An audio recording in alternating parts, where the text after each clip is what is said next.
Donald Trump often encouraged his supporters and chants of "lock her up" at his rallies, saying his political opponent, Hillary Clinton, should go to prison for using a private email server.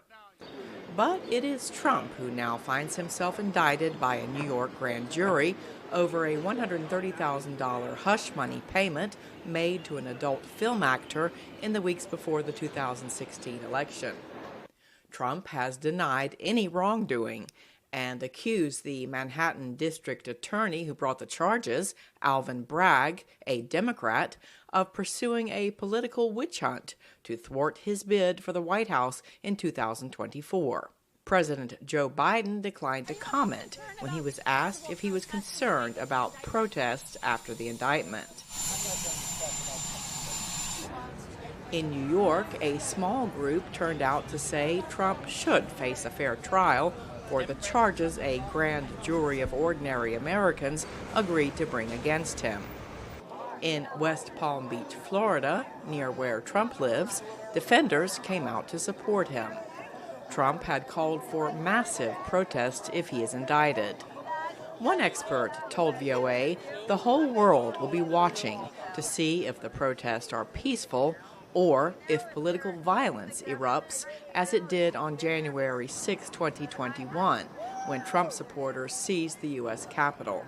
I think it's going to be a kind of benchmark for other countries to see if the spirit of January 6th is over and done with, or if there's still the potential for civic unrest in the U.S. related to these questions of President Trump and President Biden and the transition from one to the other and the kind of current status of President Trump. A number of prominent Republicans have joined Trump in denouncing the indictment as politically motivated, including former Vice President Mike Pence and Florida Governor Ron DeSantis.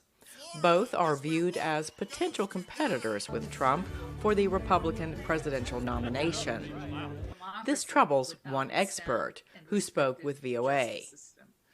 I am very disappointed that there are Republican leaders, not all of them, but some of them, who are criticizing this indictment, which they have not even read because it is sealed. Until now, the closest the U.S. has ever been to indicting a former president was Richard Nixon. Facing likely impeachment, he resigned and left the White House in 1974. Nixon did not face criminal charges because he was pardoned by his successor, Gerald Ford. Therefore, I shall resign the presidency effective at noon tomorrow.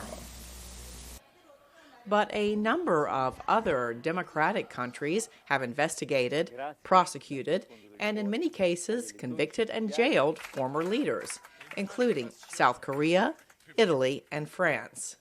And Israeli Prime Minister Benjamin Netanyahu is currently on trial on corruption charges.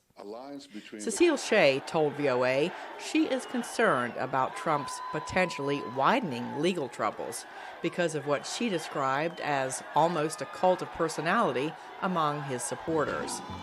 She noted the political climate in America is much more emotional and polarized today than when Nixon left office nearly 50 years ago.